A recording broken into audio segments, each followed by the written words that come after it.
And joining me now is Iranian political activist Masih علینژاد. Masih, thank you so much for being here. We really appreciate it. It's great to see you, my friend. Thank you so much for having me back, Christian.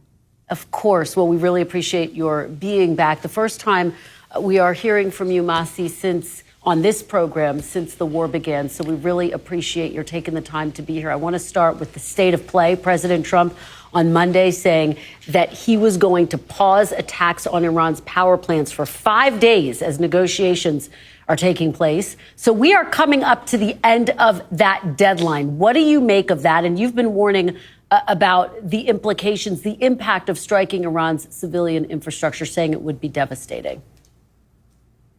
Since this is first time being in your show, my sister, I have to allow me to share that how happy I was when I saw President Trump removed Ali Khamenei, the man who ordered massacre of more than 32,000 unarmed people of my country. The man who ordered my killing 3 times. Removing terrorists is not tragedy, it's a sign of justice. But at the same time, I'm not that kind of, person who worship politicians. When President Trump does something right, I admire him. When he does something wrong, I dare to challenge him. So that's why, yes, I criticize him about not targeting civilians and power plants, because this infrastructure is not targeting that is not going to help the people of Iran, unarmed people of Iran. And it actually will give a gift to the Islamic Republic, because they are always looking for the foreign government to blame. And that's why I am worried. To be honest, the moment when I heard that, I was getting almost heart attack. But at the same time, I want to call President Trump that this is the situation in Iran. People are waiting for real help. And real help is to stand with the people of Iran and target their killers, not their infrastructure or, unarmed people. Well, Masih, to that point, I want to get your response to where things stand right now on the battlefield. President Trump says the Iranian regime has been, quote, defeated. Do you think the people of Iran see it that way, and do they feel empowered to stand up, to rise up in this moment? This is a war. War is not, beautiful. War is ugly. War is not clean. My people inside Iran are living in a total blackout, my sister. Just think about it. In the middle of a war, they shut down the internet. 1 war crime. 2nd war crimes. They, in the middle of the war, the Islamic Republic, instead of giving them cell phones, shelter, warning, no, they actually managed to execute people. Let me just actually tell you how. They massacred people and they arrested innocent, unarmed people for simply demanding freedom. And now in the middle of the war, they're going to their cellmate, they go to the prison, and they tell innocent prisoners, just listen to this carefully, 18-year-old prisoner whose crime was just simply taking to the street in January and demanding freedom, was forced by interrogator to come in front of TV, and they told him that, you are a muharib. He was a child. He didn't know what muharib means. And he asked, what is muharib means? Tell me. And the interrogator said 1 word, execution. That breaks my heart. Shervin is only 18 years old. So last week, they managed to hang a 19-year-old wrestler, Saleh Mohammadi, and 5 other innocent protesters. And now hundreds of them are in the death row in an absolute digital blackout. So this is the situation. My people are happy when they see their killers, their executors, the barbaric official IRGC commanders are being removed. But at the same time, they are concerned. They are worried because they don't want to be left alone by a wounded regime. Because, replacing Ali Khamenei with another Khamenei is not going to guarantee global security. It's not going to guarantee peace and security in Iran, in the region, across the globe. And that's why I am concerned as well. I don't even know whether my brother, my family members, my fellow freedom fighters, the woman who joined my campaign to remove the hijab, they are alive or not because of internet blackout, my sister. I can't imagine how difficult And this you is don't for even, you, you don't Masi. even, let me actually tell you, you don't even hear about this.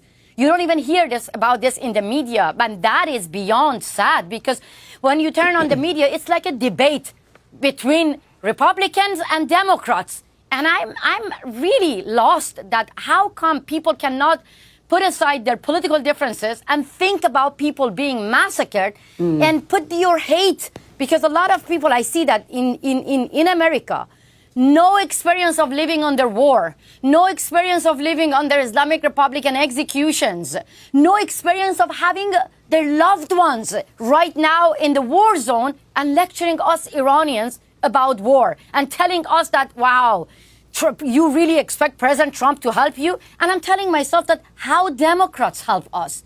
They abandoned women of Afghanistan. And now it has been 5 years, the women of Afghanistan being kicked out from schools in 21st century. So that's why I'm calling Republicans and Democrats again and again and again. It's not about you. It's about freedom. It's about democracy. It's about dignity. And it's about the safety and security of Americans. For the first time, get united when it comes to end terrorism. And believe me, and Iran, without Islamic Republic, will benefit America as well. I hear people in America say that the Islamic Republic was not an imminent threat to Americans. Really? Really? Ali Khamenei was the one who wanted to kill President Trump. President Trump killed him before getting killed by Ayatollahs. He was the one who targeted American base in the region, everywhere. Ali Khamenei was the one who actually ordered my killing. I'm an American citizen and I love America. And I know that when they say death to America, they really mean it. Join us Iranians for democracy. Well, Masi, your call for Democrats and Republicans and everyone to come together to work on this is a powerful one, and I hope it resonates. While we've been having this conversation, Masi, there's breaking news. The president posted something. I'm going to read it to you. I want to get your reaction on the other side. He says, as per Iranian government request, please let this statement serve to represent that I am pausing the period of energy plant destruction by 10 days to Monday, April 6th, 2026 at 8 p.m. Eastern. Talks are ongoing. Thank you for your attention to this matter. He, of course, says some things about the media as well. But my question for you is, one, your reaction. Two, do you think that negotiations are possible in this climate? Can negotiations bring an end to this war? You know, I have mixed feeling because President Trump is the one that I never judge him by his tweet and his words. I am very clear because I judged him with his actions. And he is the one who actually killed Qasem Soleimani, who was the killer of millions of people in the region, thousands of people in the region. He was the one actually, instead of handing out billions of dollars to Iranians, he said that he will stand with the protesters. He said that he will help the people of Iran, and he did by removing Ali Larijani, Shamkhani, Ali Khamenei, and the killers who ordered massacres. So that's why I wait for his action. But if you ask my opinion, no. There is no one in the Islamic Republic who understands language of diplomacy. Because the Islamic Republic understand only language of force, and this regime cannot be reformed. And President Trump gave them actually time for negotiation. So for me and millions of Iranians and people in the region, it's very clear that they should be gone. And that is the only solution that we can have. A peaceful Middle East and global security. So I wanted to ask President Trump for the last time. President Trump, you promised people of Iran that you were going to help them. Negotiating with the Islamic Republic, getting a deal is not helping the people of Iran, will not help the people in America. History is watching you. So far, you made a good decision, and do not let them take revenge of Iranian people. They know how to buy time to rebuild their Revolutionary Guards and their machinery weapons to take revenge of Iranians, people in the Middle East, and American citizens. So that's why, please listen to the voice of Iranians and finish the job. Help us to end the Islamic Republic. Thank you for paying attention to this matter, President Trump. Masih علینژاد, we always appreciate your perspective. Thank you for coming on, and please come back soon. Thank you so much for having me, my sister. Appreciate it. Thank you for being here. We are so grateful. We're so honored. Good to see you.